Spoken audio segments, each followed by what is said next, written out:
취업 준비생 여러분. 맞아. 면접 같아요.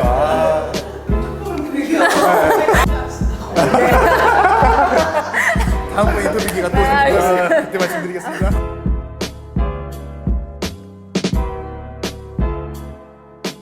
안녕하세요. 교육도시처 하상우 주임입니다. 반갑습니다. 면세사업단 영업처에서 근무하고 있는 박신혜 주임이라고 합니다. 미래사업단 전략사업처에서 업무를 진행하고 있는 최준용 주임이라고 합니다.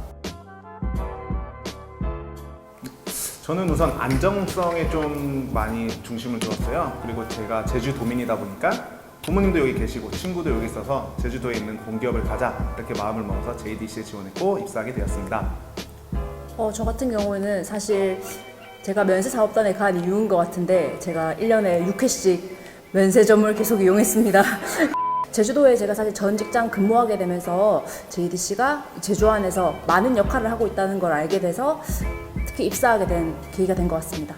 작년 하반기에 여기 지원했다가 아깝게 떨어진 제 친구가 JDC라는 기업이 있는데 뭐 한번 지원해봐라, 네가 딱 지원하면 맞을 것 같다, 지원 조건이나 여러 가지 방면을 봤을 때, 그래서 지원을 해보라고 해서 저도 JDC라는 기업에 대해서 알아보고 하다 보니까 괜찮은 기업이다. 그리고 위에 이제 사는 사람들은 한 번쯤 꿈꾸는 게 이제 제주도에서 살아보는 제주 라이프 있지 않습니까? 또 저도 또 그런 게 또 있다 보니까 JDC에 지원하게 되었습니다.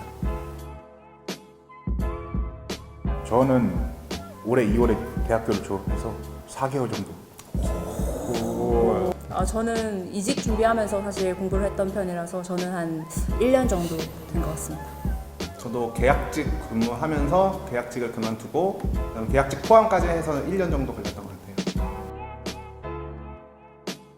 저 같은 경우는 스터디를 일주일에 꼭 2번씩 했어요. 한 5명, 6명씩 모여가지고 시간을 딱 뭐 50분이면 50분, 60분이면 60분 딱 재가지고 실전처럼 모의고사를 쳤고요. 상당히 그런 한정된 분야뿐만이 아니고 다양한 분야에서도 문제가 많이 나오더라고요. 예를 들어서 뭐 대인관계 능력이라든지 조직이해 능력 이런 부분에서도 문제가 많이 나오기 때문에 옛날에 많이들 하는 말이죠. 교과서 위주로 공부해라. 진짜 기본서를 보고 공부하는 게 더 효과가 좋을 것 같아요. JDC를 NCS 준비를 하자면은. 다 어렵긴 어려웠는데 특히 여기는 좀 문제가 깊게 이해하지 못하면 틀리는 문제가 너무 많아서요. 좀 정확하게 지문을 읽고 파악하는 능력이기 때문에 어떻게 보면 언어 능력에 가깝다고 생각합니다. 그 부분이 가장 취약했고 좀 더 치중을 한다면 좋은 결과가 있지 않을까 싶습니다. 저는 NCS랑 기술 전공 문제를 같이 풀었는데 전공 문제가 확실히 좀 난이도가 있었습니다. NCS 같은 경우는 생각보다 풀만한데 라는 생각이 들었었는데 전공 시험이 생각보다 많이 좀 어렵더라고요. 근데 그 기출문제 보다 보면은 되게 어려운 문제들이 있어요. 근데 그렇게 어려운 문제는 안 나오지만 개념 정도는 알아두셔야 되고, 그 다음에 깊게 공부하기보다는 전기 같은 경우는 폭 넓게 공부하는 걸 추천드려요. 그리고 공기업의 특성이라서 그런지 전기 관련 법규가 생각보다 많이 나오더라고요. 그래서 전기 관련 법규 꼭 잘 외우면은 좋은 결과 있을 거라고 생각됩니다.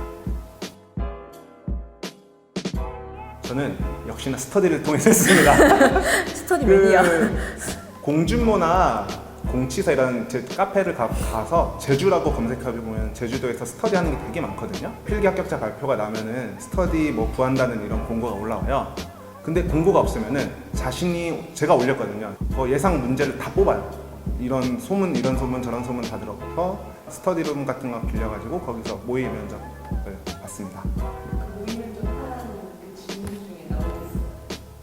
이게 매우 많았죠.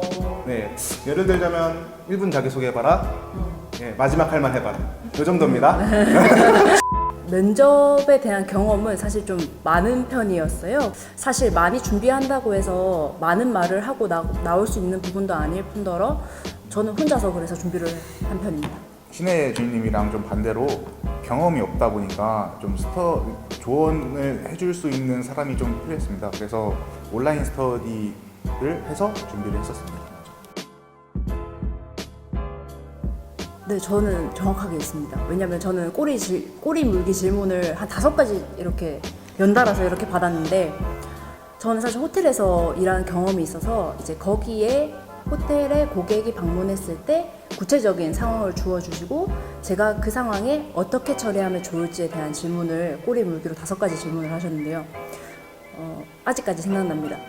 강아지가 밖에서 짖는데 고객이 컴플레인을 했어요. 근데 그걸 어떻게 대처하겠느냐, 손님이 컴플레인한 손님한테는 어떻게 할 것이며 강아지 주인에게는 뭐라고 설명할 것이냐라는 질문을 했어요. 너무 어려운 거예요. 그리고 제가 정말 진짜 좀 약간 헛웃음이 나왔어요. 그래서 진짜 솔직하게 얘기했어요. 제가 만약 그 상황에 그 고객을 만난 직원의 입장에서 나는 그렇게 얘기했을 것이고 그 부분에 대해서 해결할 수 없는 것은 나는 해결할 수 없다라고 직접적으로 얘기했던. 저는 한 2가지가 있는데요.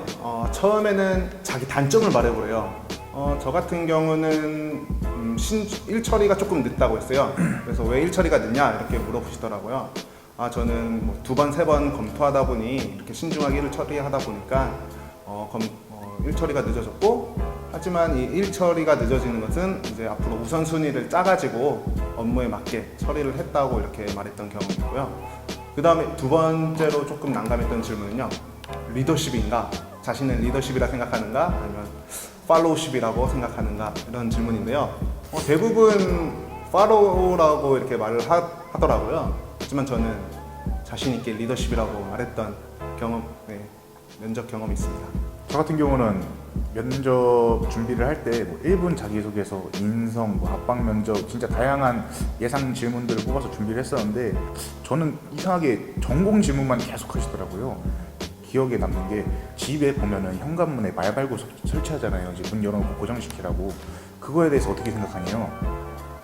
저는 지금 생각해 보면 그분이 이제 내진 관련해서 여쭤본 것 같은데, 그 질문을 하신 것 같은데, 그때는 진짜 말발굽이 뭔지도 생각이 안 나더라고요. 진짜 생각이 안 나는 거예요. 말발굽이 뭔데 저걸 물어보시는 거지? 뭐 왜 물어보시는 거지? 하다가 그냥 저는 모르니까 솔직하게 그냥 모른다 그랬어요. 그 부분에 대해서는 잘 제가 숙지를 하지 못하고 있습니다. 만약에 업무에 꼭 필요한 부분이라면은 꼭 숙지해 오도록 하겠습니다. 딱 여기까지만 얘기를 하고, 합격하고 나서 생각한 게, 모르는 거는 차라리 모른다고 솔직하게 얘기하는 게, 하지만 모르겠습니다가 끝이 아니라 업무에 꼭 필요한 부분이라면은 이제 꼭 숙지하도록 하겠습니다라는 식의 이제 뒤에 한마디씩 더 겹붙여서 대답하면은 더 좋을 것 같습니다. 사실 제가 받은 질문은 아닌데 저도 옆 분들이 많이 받았던 질문, 사실 시사상식 이런 부분에 대한 질문을 꼭 빼놓지 않고 하시더라고요. 좀 시사상식 이런 부분을 조금 공부를 하고 가는 것도 특히 일반 행정직에 지원하시는 분들은 좋은 팁이 될 것 같습니다. 저는 사실 1분 PR 아니었고요. 30초 PR이었거든요. 계속 빨리 하라고 계속 이렇게 압박을 하시더라고요. 그래서 정말 원래 소개는 하면 안 되니까 제 PR을 그 JDC에서 하고 있는 사업을 하나 끌어와서요. 제가 이거에 대한 게 자신 있다는 그런 아주 짧게 그냥 강력한 인상을 남겨줄 수 있는 약간 그런 말로 저는 그냥 자기 PR을 굉장히 한 25초 만에 끝낸 것 같습니다. 이번 지원자님 30초 자기소개 부탁합니다. 지금 기억 안 납니다. 빨리 하세요. 네, 안녕하십니까. 정기직군 지원자 1번입니다. 저는 배려심이 깊은 사람입니다. 3개월간 아동 봉사활동을 했으며 이를 통해 아동을 이해하는 법을 배웠습니다. 이러한 저의 강점으로 제주도민과 소통하는 직원이 되겠습니다. 이상입니다. 네, 저는 이렇게 좀 짧고 2발식으로 말했던 경험이 있습니다. 저희가 제일 많은 것 같아요. 일단 야간 작업이라는 게 공식적으로 월에 2회가 있기 때문에 그날은 무조건 저희는 야근이 확정이기 때문에 저희가 고정적으로 뭔가 좀 정해진 야근을 한다고 생각하시면 되고요. 평상시에는 그냥 출퇴근은 정상적으로 저희는 하는 편이고. 저희 전략사업처 같은 경우는 처장님이 너무 좋으세요. 진짜 너무 좋으세요. 진짜로. 아니 좀 자기 개인 자유롭게 뭐 퇴근하고 싶으면 퇴근하고, 뭐 야근해야 할 일이 있으면 야근도 하고. 저희 교육도시처도 처장님, 부장님 매우 좋은. 정말로 좋으세요. 왜냐면은 6시 이제 되면은 다들 집에 가라고 하세요. 끝까지 남아있는 게 아니라 처장님이 먼저 나가주세요. 그러면은 이제 편하게 자기 일 하다가 이제 퇴근하고요. 저 같은 경우는 출장을 만약 오후에 이제 오후 전체로 나가버리면은 이제 돌아와서는 행정 업무가 쌓여 있는 거예요. 그럴 경우는 이제 야근을 좀 하는 편입니다. 저는 좋다고 생각해요. 많은 업무를 경험해 볼 수 있다는 건 이 회사가 굉장히 다양한 업무를 하고 있기 때문에 뭐든지. 굳이 없는 단점 찾아서 말씀드리자면 제가 만약에 어느 부서에 딱 들어갔어요. 그 부서 사람들이나 업무나 저한테 너무 잘 맞아. 저는 진짜 여기서 평생 같이 이 사람들과 일을 하고 싶은데 어쩔 수 없이 순환 근무라는 그런 것 때문에 다른 부서로 이제 가야 한다면은 그때는 이제 조금 그렇겠죠. 좀 많이 아쉽기도 할 것 같고. 저는 없습니다. 저는 교육도시처가 최고라고 생각합니다. 영업처장님 사랑합니다. 저희 차장님이 너무 좋아서 저희 차장님이 가시는 곳 따라가기. 모르겠어. 그냥 공기업이다. 되게 수직적일 줄 알았어요. 역시나 수직적. 농담이에요, 농담이에요. 분위기 띄우려고 한 거예요. 이거. 근데 생각보다 수평적이에요. 뭐 말 잘하고 저희 그런 거 보면은 뭐지? 연차 사유가 없잖아요. 연차 쓸 때 연차 사유 없는 거 보면은 그것도 되게 좋은 것 같아요. 편할 때 연차 쓰고 반차 쓰고 이러니까 수직적이지 않다고 느낀 게 저는 모르는 게 있으면은 옆 부서 가서도 그냥 옆 부서 차장님께도 막 물어봐요. 그럼 가면은 잘 대답해 주시고 제가 느끼기에는 점심 시간이 정말 자유로워요. 자유 시간에는 되게 자유롭고 업무 시간에는 타이트하게 업무만 보는 그런 할 땐 하고 이런 분위기가 되게 좋은 것 같아요. 저는.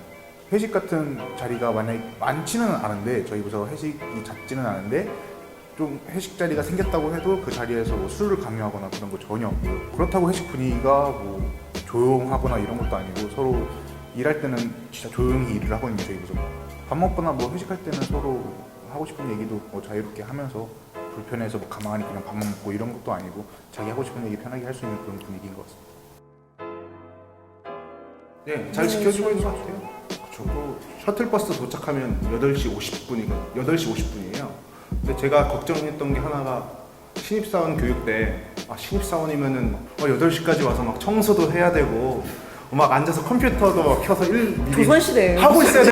셔틀버스 도착이 그때 해서 8시 50분에 와도 무방하고요. 6시 땡 하면 나갈 때도 많습니다. 네. 취미생활 하기 좋고요. 제주도 특히 관광 다니기 좋은 우리나라에서 제일 좋은 섬이기 때문에 퇴근 후에는 오로지 나의 시간이니까 뭐 관광을 가도 되고요. 뭐 먹을 것도 맛있는 것도 굉장히 많습니다. 너무 조급해하지 마세요. 뭐 지금 조금 힘들다 할지라도 곧 좋은 날이 올 겁니다. 화이팅! JDC라는 곳에 관심을 가지시는 게 가장 제일 먼저라고 생각해요. 저희에 대한 애정과 관심을 보여주시는 분들이 분명히 저희에게 오실 거라고 생각하고 저희와 함께 일하실 준비가 되신 분이라면 언제든지 환영합니다. 많이 좀 힘드시고 하실 텐데 저도 취업 준비하면서 느낀 게 진짜 하는 만큼 결과가 나오더라고요. 꾸준히 열심히 하신다면은 이제 JDC에 지원을 하신 분들 중에 꼭 합격하실 거라고 생각합니다. 저희 연말에 만납시다. 왜? 긴장 풀어요, 얘들아. 네가 제일 형이나 풀어요. 미치겠어 지금. 책임감을 갖고 있는 사람입니다. 뭐 이런 식으로 했고요. 이거 편집 가능하죠? 다시 할게요. 태풍일 때 가야 진짜 현장 사진이래요. 뒤져.